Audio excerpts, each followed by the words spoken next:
Today we would like to discuss about the monotonicity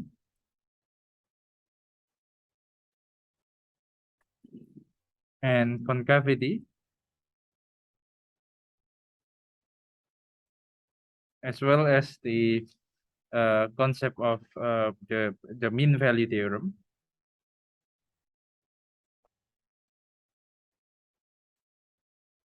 And in relation to this, we also consider the local maxima and the local minima,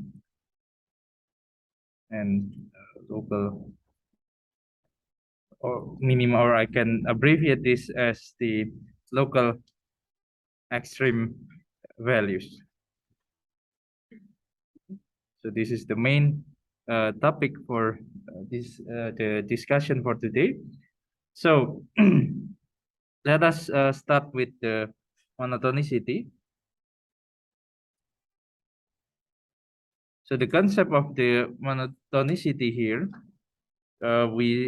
let us recall what is the meaning of the increasing and decreasing function. Okay. Suppose that you consider interval, let's say let I be an interval, and the function f its domain is I, let's say it's a real value, and we call the function f is increasing, so f is called increasing on I, on the interval I, if for every x1 and x2 in I, with x1 is less than x2, we have f x1, or I can add the full sign there, fx1 is less than or equal to fx2. Okay, so the order of x1 and x2 agree with the order of fx1 and fx2 is the same as the order of x1 and x2. Okay, we call the function f is increasing. For example, as an example, we have, let's say, obviously if we consider fx equals to x, then we know that if I take x1 and x2 with x1 is less than x2, obviously fx1 is less than or equal to fx. So fx equals to x is an increasing function on its domain, and its domain is all real number, or minus infinity until infinity. Similarly, if you replace fx by, let's say, gx equals to x cubed plus 1, let's say, or x cubed, even x cubed plus x, then it's also an increasing function. Okay. Suppose that x cubed plus 1 is an increasing function.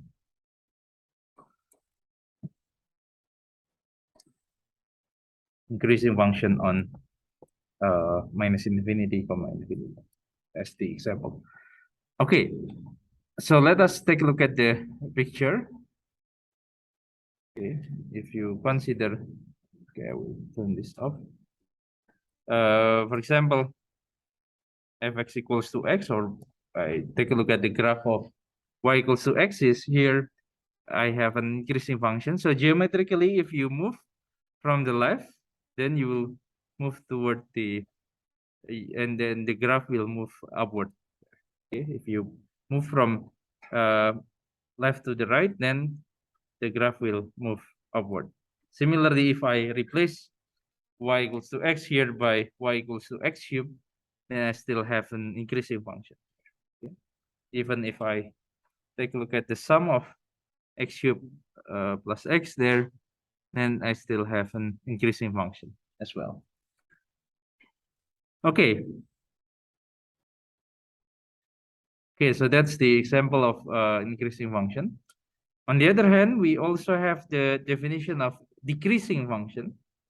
So let us suppose that f is also defined on an interval I.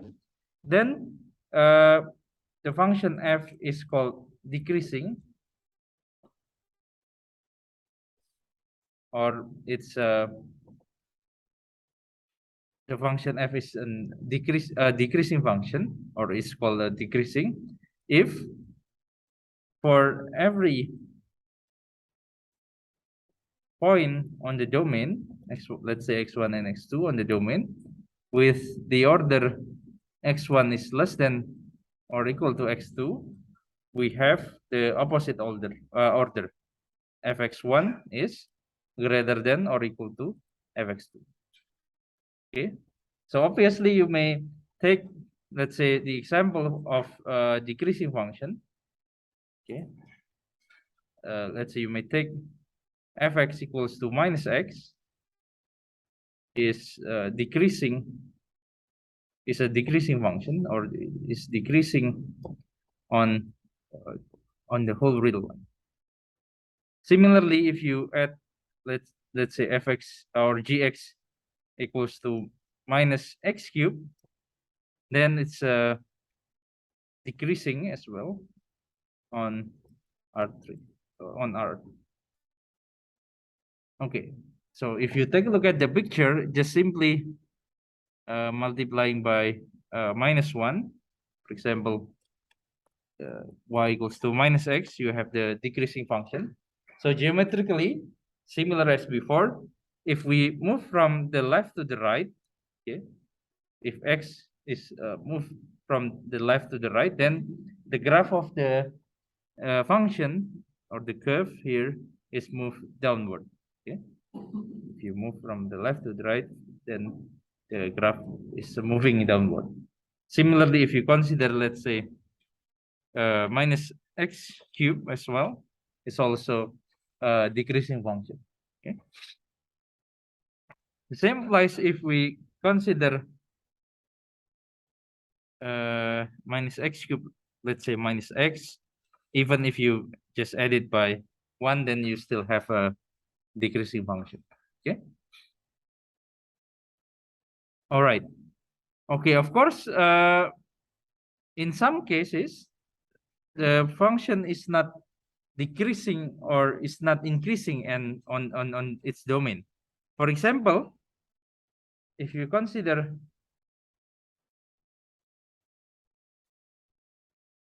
let's say fx equals to x squared, for example, here, this function is not increasing, and it's also not decreasing as well on the real line. Okay. Okay, if you take a look at this one, if you take a look at the picture, fx equals to x squared, then you see that here, this is the graph of fx equals to x squared. You'll see that on this part, if you take a look at, let's say x equals to -2, obviously less than x equals to 1, but you'll see that the value of f -2 is 4 is greater than the value of 1. Of course, it's not greater. The other hand, if you take, let's say, x equals to -1 and y equals to 4 somewhere, then you have f4 is still at -1, and it's also not decreasing. However, we can restrict this function on a certain interval such that this function is increasing or is decreasing on that interval. So that's the. So you'll see that the function is decreasing on the interval. Which one? Oh. Obviously, here fx equal to x squared is decreasing on the interval -infinity until 0, and increasing on 0 until infinity. Okay, so you see that here I will have the function f. Okay, so although it's not decreasing or nor increasing on the interval minus infinity comma infinity. However, fx equals to x squared is decreasing on the interval minus infinity comma 0. Of course, I can include 0 as well. And fx equals to x squared is increasing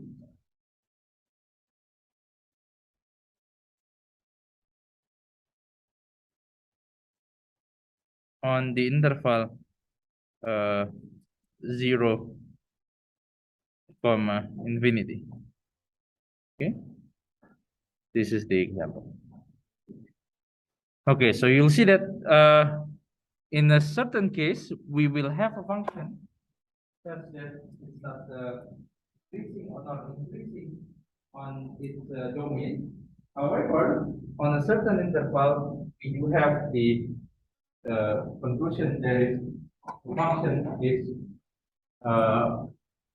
let's say here is decreasing on one interval and increasing on the other interval. Okay. Okay, so if we go back to the definition of monotonicity here, increasing or decreasing, you'll see that we have to compare for the value of f for every certain order. For example, if x1 is less than x2, then in order to show that the function f is increasing, then we should prove that fx1 is less than or equal to fx2. Okay. All right. Okay. So, all right.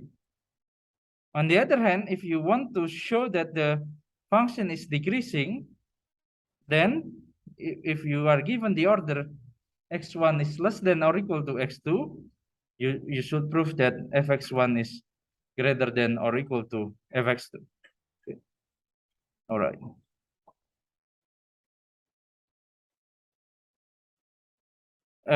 Yeah, of course, for the elementary function, you may take a look at the graph or you may calculate it to check the monotonicity of the function, whether it's increasing or decreasing. But of course, this will be quite some complicated stuff for the definition of or the formula of the function.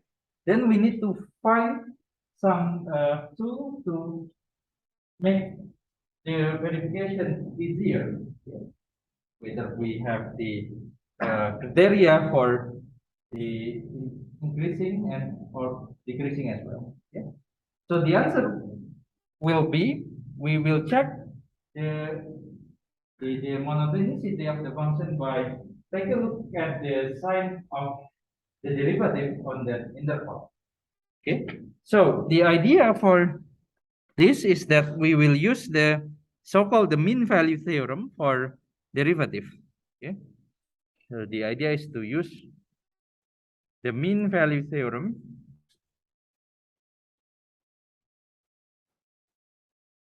for derivatives. Okay. So the idea of the mean value theorem is quite simple. If you take a look at the geometric interpretation of this mean value theorem, we will have the following interpretation. Okay, so let us draw the graph of the function. Let's say I will draw it blue color. Okay, let's say this one. Okay. Okay, smooth. Okay, so suppose that this is the graph of y equals to f of x. Okay, and we assume that the function f is continuous on the interval a comma b. Okay, let's say this is a and then this is b. So obviously this is fa and then this is fb. Okay, so the idea of the mean value theorem is that suppose that we consider the secant line connecting to the point a comma fa and b comma fb, okay, connecting the endpoint of the graph of the function. Then, okay, I will probably use the line here, okay, to be precise. Okay, so we have the secant line, and at a certain point, we'll see that if I move the secant line here, obviously we will have a parallel line, and more precisely, the parallel line is a tangent line. Okay, so you'll see that the parallel line is the tangent line. Okay, and here, okay, so let us, okay, obviously, let us suppose that the tangent point is C comma FC. Okay, then the idea is that since since these two lines are parallel to each other, then the gradient the gradient of the red line equal to the gradient of the orange line, and the gradient of the orange line is, okay. So you will see that we have 2 points here, a comma fa and b comma fb. So the gradient is fb minus fa divided by b minus a, right? Just a gradient of this line. On the other hand, since the red line is the tangent line to the curve y equals to fx at the point c comma fc, then the gradient is f prime of c, right? So, and they are, since they are parallel lines, then its gradient, their gradient are the same. Okay, so f prime c equals to. Okay, so that's the idea of the mean value theorem for the derivative. The mean value means the following, what it is, gradient. Okay, so okay, this is the geometric interpretation of this theorem. So let us write this more rigorously. So the statement of the theorem is as follows. So I'll write the statement of the theorem, mean value theorem.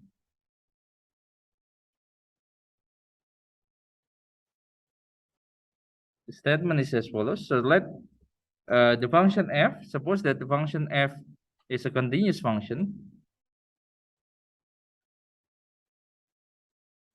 on closed interval a comma b. Okay, let's see, and on a comma b, and let f be differentiable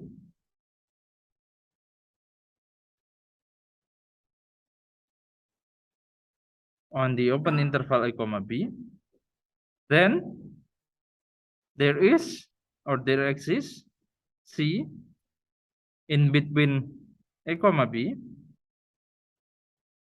okay, not included a and b, such that fb minus fa divided by b minus a equals to f prime of c. Okay, so that's the idea. So that's the idea of the mean value theorem. So you do not need to remember the statement of the theorem, just imagine or just consider the picture here. Okay, so the idea is that if you have the graph of y equals to fx on the interval a comma b, okay, so its endpoint is a comma fa and b comma fb. Okay, this point is a comma fa, this point is b comma fb, and of course you can calculate the gradient of the line connecting these 2 points, and the value is fb minus fa divided by b minus a, and you'll see that you can find a parallel line to this line such that this parallel line is the tangent line. And recall that the gradient of the tangent line is obviously the derivative of the function at the tangent point. So that's the interpretation of the mean value theorem for derivatives. Okay, so you'll see that here we can connect the value of the function with the value of its derivative. Of course, that's another point. But this is the key for proving the monotonicity test. Okay, so this is the key for the following monotonicity test. Okay, monotonicity test.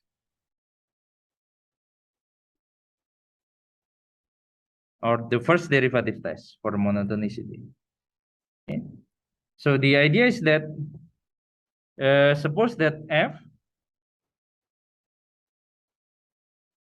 Okay, so there are two monotonicity tests. Okay, so the first one, if f, let's say, is continuous on, let's say, a comma b, or here I put the bracket a comma b, or you can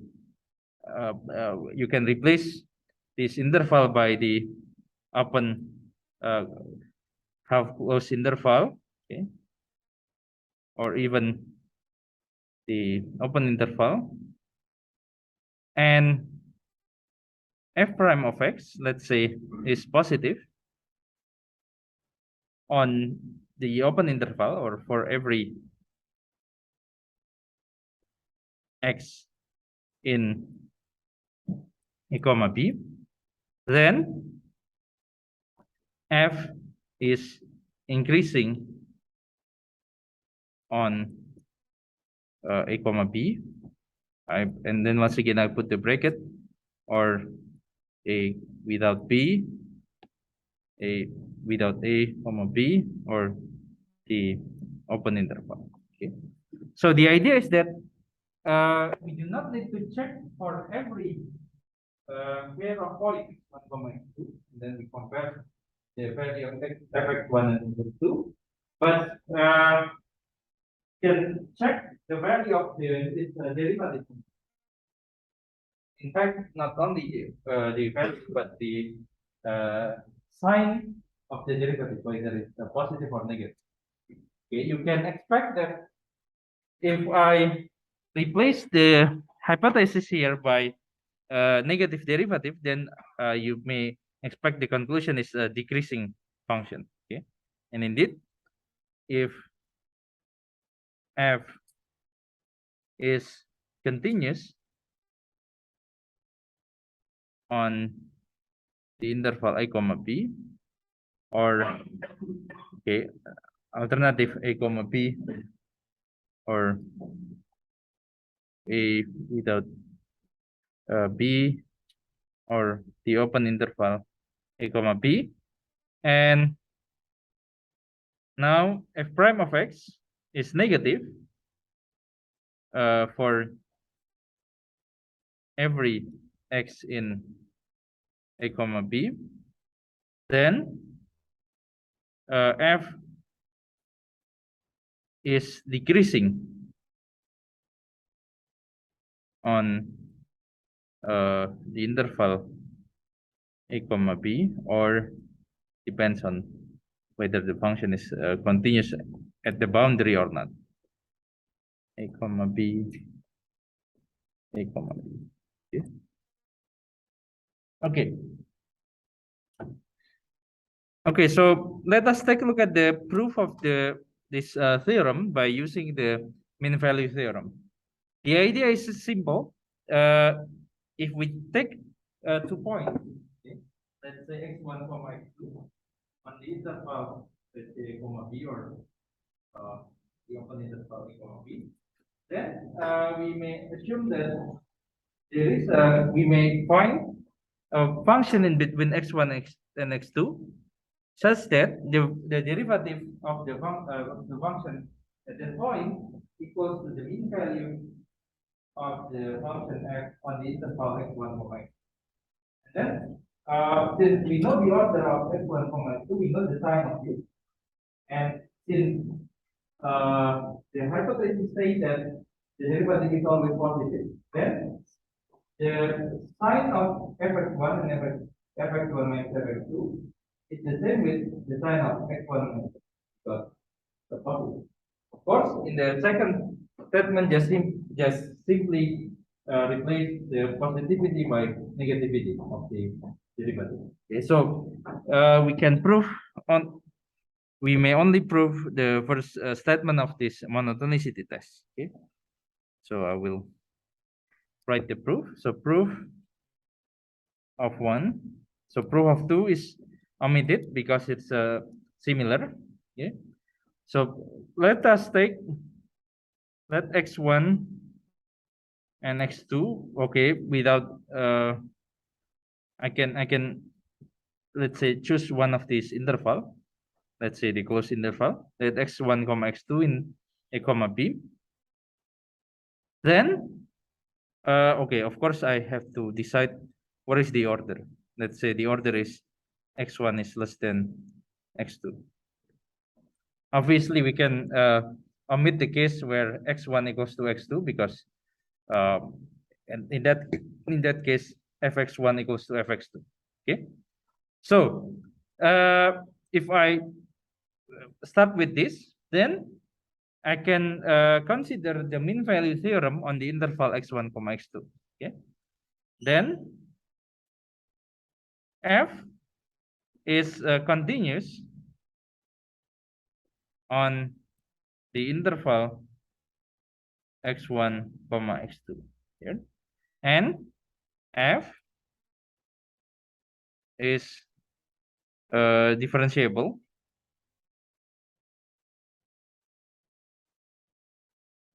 on the interval x1, x2 because the information is that f is always differentiable and its derivative is always positive. Okay, you can say this conclusion.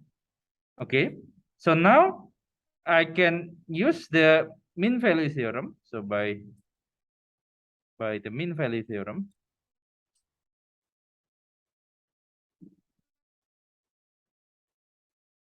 there is C in between x1, x2 such that okay f x2 minus fx1 divided by x2 minus x1 is equals to f prime of C. Okay, okay, since f prime of C is a positive, okay, we know that this is the given fact that f prime of x is positive. So obviously f prime of C is also positive. And x1, we know that x1 is less than x2. So x2 minus x1 is positive. x2 minus x1 is positive. We have fx2 minus, oh, probably I will put here, fx2 minus fx1 equals to f prime of C multiplied by x2 minus x1, and that will be positive, right? Because fx2 minus fx1 is the product of two positive numbers. Okay? And fx2 minus fx1 is positive, means fx2 is greater than fx1. Okay, so we have proved that the condition x1 less than x2 implies fx1 is less than fx2. So the conclusion here, hence f is increasing on the interval a comma b. Okay, and okay, the proof of the second statement is similar. Okay, or you may also prove the second statement by considering let's say the function g equals to minus f, and then using the first statement. Okay, so here, if we want to know the interval where the function f is increasing, then okay, first we have to check the continuity. And if the function is continuous, then we need to check the sign of its derivative. Just take the derivative and then set the derivative, let's say, equals greater than 0, and then solve that inequality, and then you obtain the interval where the function is increasing or decreasing. Okay. Any question or comment so far? All right. As an example, okay, we will use the example in this one is 100. Okay, I will use this example. So fx example.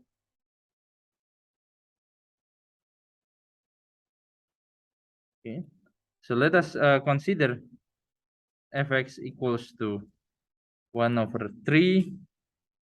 Oops. X cubed minus 1/2 x squared minus 2x plus 4. Let's say this is the example. Then we want to know the location where this function is increasing or decreasing. Okay, so the idea is that, okay, so you'll see that this function is polynomial, so it's always a continuous at every point. So we just check its the sign of its derivative. Okay, so here f is continuous on minus infinity comma infinity because it's a polynomial. So we just need to check the sign of its derivative. Okay, so what is the derivative of this function? So f prime of x equals to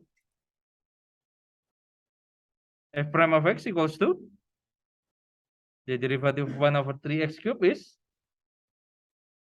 x squared. Okay, the derivative of half x squared is minus x. Okay, and then the derivative of minus 2x plus 4 minus 2. Okay, so you'll see that the derivative of f is x squared minus x minus 2, and then we want to know where this derivative is positive and where is the derivative is negative. Okay, so we need to solve the inequality f prime of x is greater than 0. It's obviously equivalent to x squared minus x minus 2 is greater than 0. And then we can write x squared minus x minus 2 as x minus 2 multiplied by x plus 1 is greater than 0. Okay. And then it's a routine.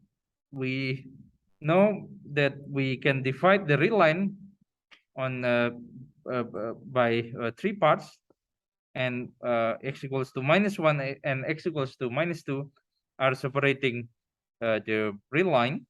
Okay, so what is this? So I have -1, 2 here, and then what is the sign of f prime in this case? If x is less than -1, what is the sign of x minus 2 multiplied by x plus 1? The sign is positive, right? And then negative, and then positive. Okay. Okay. So in this case, the conclusion is f prime of x is positive for x in the interval minus infinity until -1. Okay. F prime of x is negative for x in between -1 and 2, and f prime of x is positive for, okay, I should at for every here, every x in 2 comma infinity. So from this observation, if we use the monotonicity test by the derivative, then the conclusion will be f is increasing on f is increasing in this one, minus infinity until -1. Okay, and f or you can abbreviate minus infinity until -1 and 2 comma infinity. On the other hand, so the reason is because its derivative is positive. Okay, if derivative is positive, the function is increasing. Okay, on the associated interval. On the other hand, if f prime is negative here, then the conclusion will be f is decreasing on the interval -1 comma 2 there. All right, any question or comment? So if you just sketch the graph of the function, let's say -1 comma 2 here, the function is first the function is increasing, okay, increasing and then decreasing and then increasing. Okay, actually if you take a look at the graph of the function, okay, if we take a look at the graph of this function, okay, so you'll see that, okay, this function is increasing from minus infinity until -1 here. Okay, if you minus infinity until -1, okay, until x equals to -1, and then from -1 until 2, it's decreasing. It's decreasing, okay, and then from 2 until infinity is increasing once again. Okay. Agrees with the graph. But we can check the location where the function is increasing or decreasing. Just simply take a look at the sign of its derivative. That's the idea. Just take a look at the sign of its derivative. Okay, any question or comment?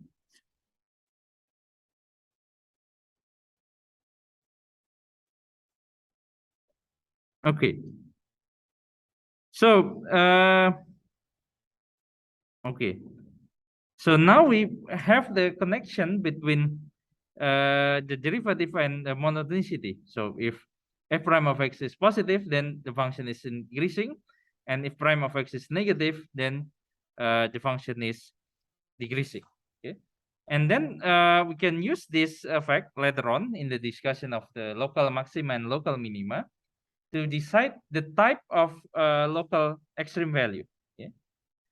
So the local extreme value can be local maximum or local minimum, but we can check it by using the stationary point, for example. But of course, if you take a look at x equals to -1 here, if you take a look at x equals to -1 here, or -1 comma f -1, then you will see that the gradient of the tangent line at this point is 0. Okay, so in this point, it's saying that f prime of -1 is 0. And similarly, in this case, the gradient is the tangent line is a horizontal line. So f prime of 2 is actually 0. But of course, you'll see that there is a difference in the behavior of the function near f -1 comma f -1 and 2 comma f2. And in this case, for example, if I take x equals to -1 first, then first the function is increasing, and then the function is decreasing. So after increasing and then decreasing, obviously, this will be the local maximum. And then after decreasing and then increasing, okay, so the value of the function to the left of this point, since it's decreasing, is always greater than the value of the function at 2. Okay. On the other hand, the value of the function to the right of x equals to 2 is greater than f2 because it's increasing. So you'll see that automatically after decreasing and then increasing, we have local minimum. Okay, local minimum value. Okay, so that's the idea of the graph of this function. You can check the location where the function is increasing and then the function is decreasing. Okay. All right. Okay. So that's about the monotonicity. I will give some introduction about the concavity, and then we can take a break for a moment. The idea is that as follows. So I will clear this first, and then I will restart with, for example, if we compare y equals to x squared with y equals to minus x squared, so you'll see that the shape of the curve here are different. Okay. Okay. First, I will take a look at y equals to x squared, and then y equals to minus x squared. Of course, we can check the monotonicity here of this graph, y equals to x squared, and in fact, the function is decreasing on the interval minus infinity until 0, and is increasing on the interval 0 until infinity. Okay, and you'll see that okay, if we take a look at the derivative, of course, the derivative of the function when x is negative is, so in this area, f prime of x is negative. Okay? F prime of x is negative. Okay, you may check this by considering the gradient of the tangent line. Okay, so if you take a look at the tangent line here, so you'll see that the gradient of the tangent line is always negative. Okay, but in this case, you'll see that at the beginning the gradient is steep. Okay, and then it become flat when x is approaching 0. Okay, so you'll see that if we consider the gradient of the tangent line as the derivative, okay, so of course we can check f prime of x here. Okay, and you'll see that as a function, f prime of x is increasing, right? As a function, f prime of x is increasing. Okay?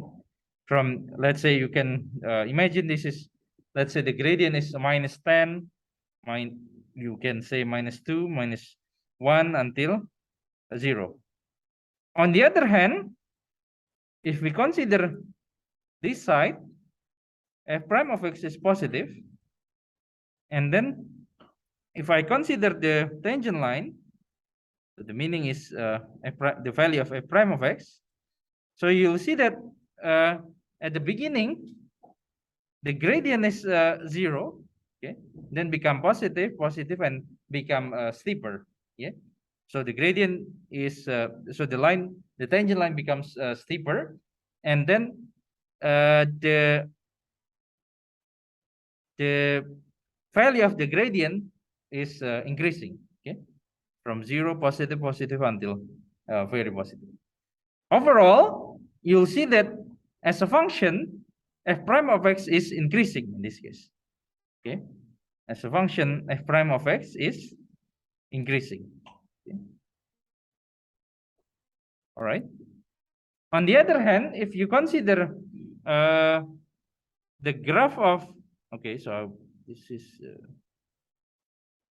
f prime of x is increasing. So on the other hand, if you consider the, oops, the graph of y equals to minus x squared, okay, okay, I will erase this. Y equals to minus x squared with this similar interpretation, just like before, you'll see that the gradient here, negative, negative, negative until 0, and then, sorry, positive, positive, positive, positive, 0, negative, negative. So you'll see that as the function f prime of x is decreasing, right? Positive, positive, positive, 0, and negative. As the function f prime of x is decreasing. Okay, so from these two observations, we want to formulate the concept of concavity. Okay, we want to formulate the concept of concavity. Okay, so let us consider an open interval. Let I be an open interval, and let f is a function from I, okay, with the domain I. Then we want to define the notion of the concave up function and concave down function. Okay, so the function f or its graph is called concave up if f prime of x. So you just imagine the graph of y equals to x squared. Okay? Concave up, it just looks like the graph of y equals to x squared. So you see that here f prime of x is increasing because it's a negative, negative, 0, positive. So if we call it's a concave up if f prime of x or f prime is increasing. Okay. For example, fx equals to x squared, its derivative is 2x, and it's obviously is an increasing function. On the other hand, if you consider what is the definition of concave down, so f is called concave down if let's say f double prime, sorry, f prime is decreasing. Okay. If f prime is decreasing, you can, as a model or as an example of this, you may consider y equals to minus x squared. And in that case, you'll see that the gradient from the positive, positive, 0, and negative. So you'll see that as a gradient is the value of f prime, then you'll see that f prime is decreasing. Okay? So as I mentioned, as an example, as a simple example, you may consider fx equals to x squared or fx equals to minus x squared. So fx equals to x squared is concave up on the interval minus infinity and to infinity. On the other hand, fx equals to minus x squared is concave down on the interval minus infinity, comma infinity. All right. Any question or comment from what?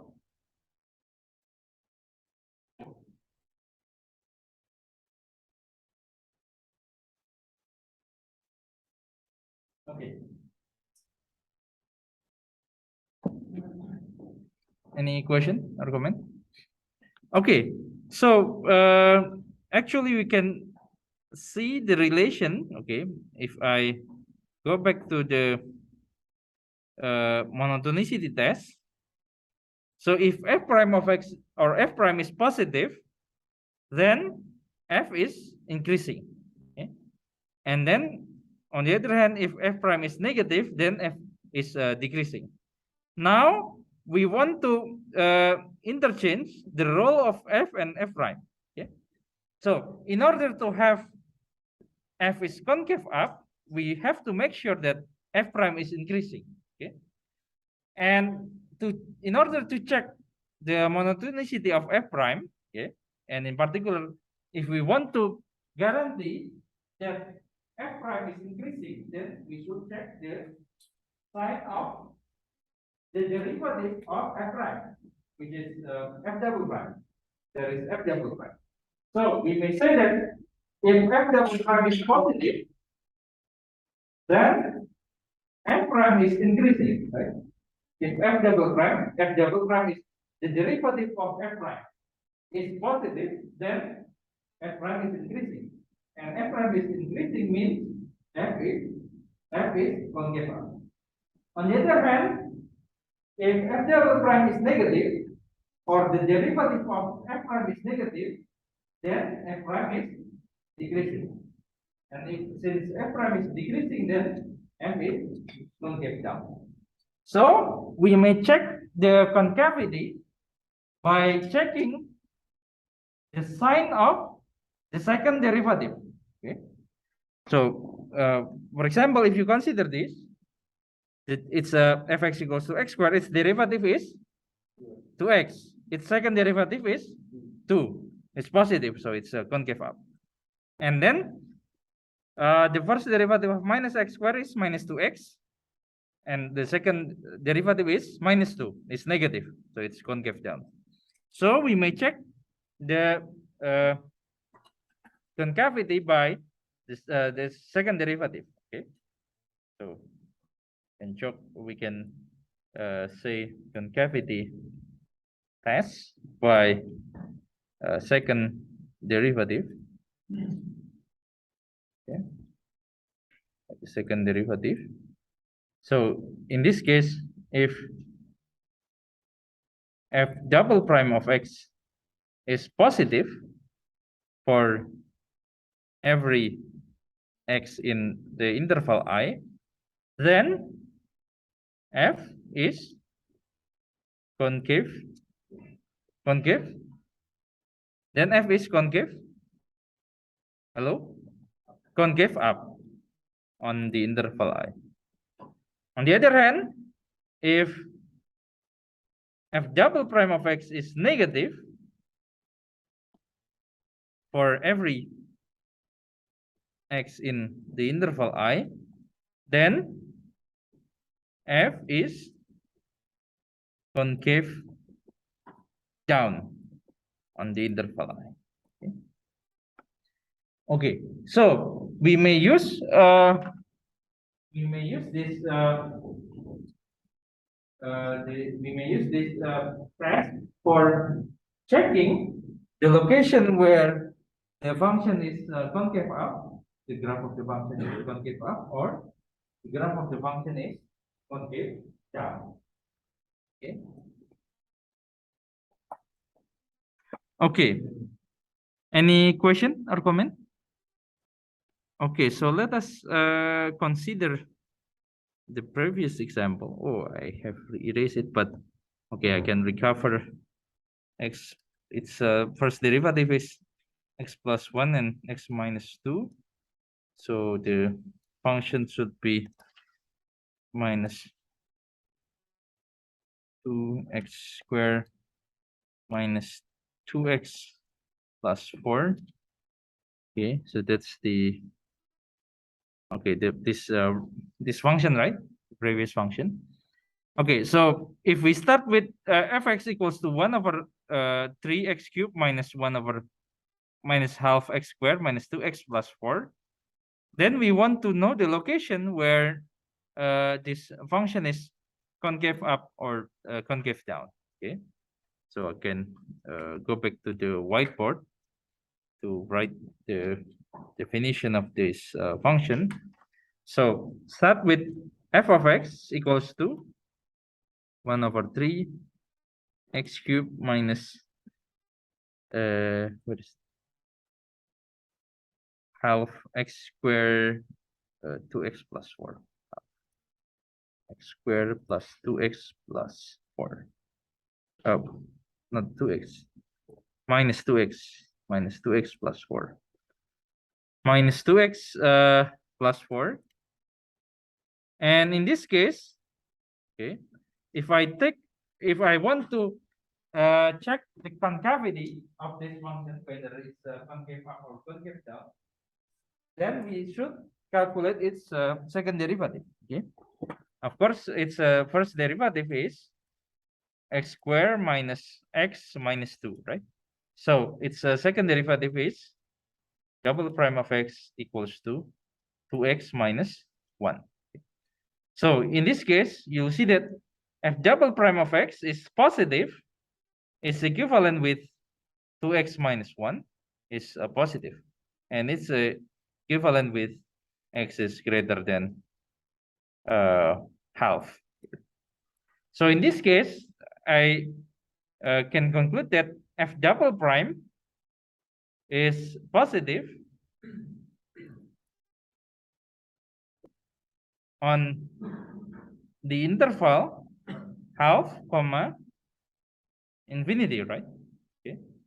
So since f double prime of x is positive on this interval, the conclusion will be the function f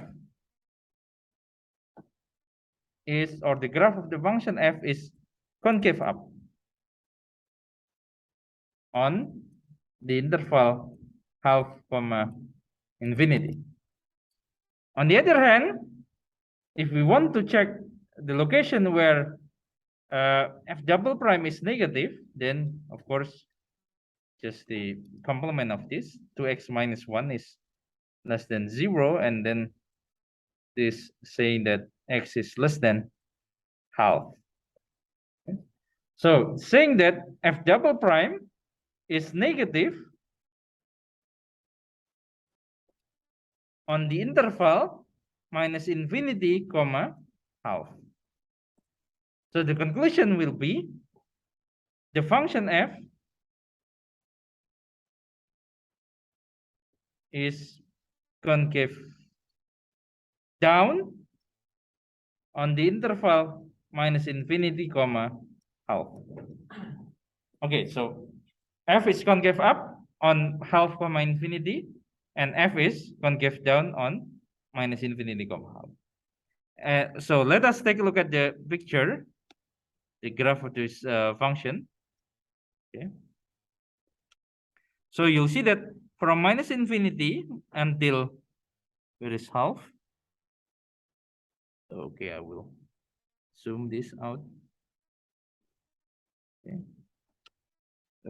Half is somewhere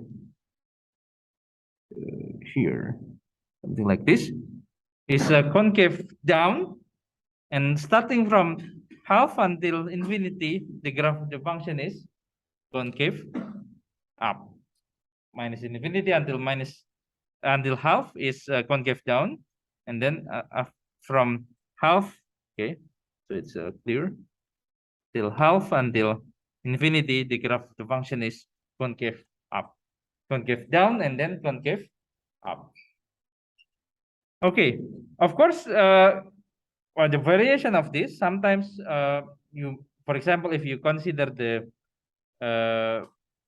higher degree polynomials, let's say polynomial of degree 4, 5, you may find that the concavity can be varied, of course, according to the sign of its derivative. Okay, and in this case, it's just simply for this cubic function, the function is concave down on the interval minus infinity until half, and it's a concave up on the interval half until infinity.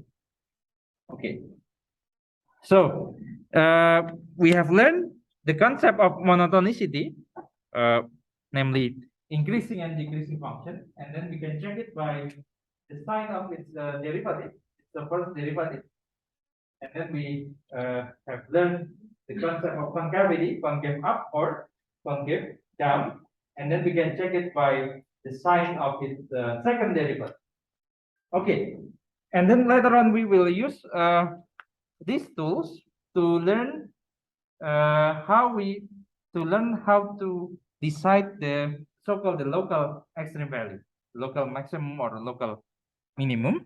Okay, so we'll have the short break, and then we'll continue for local maxima and local minima. All right.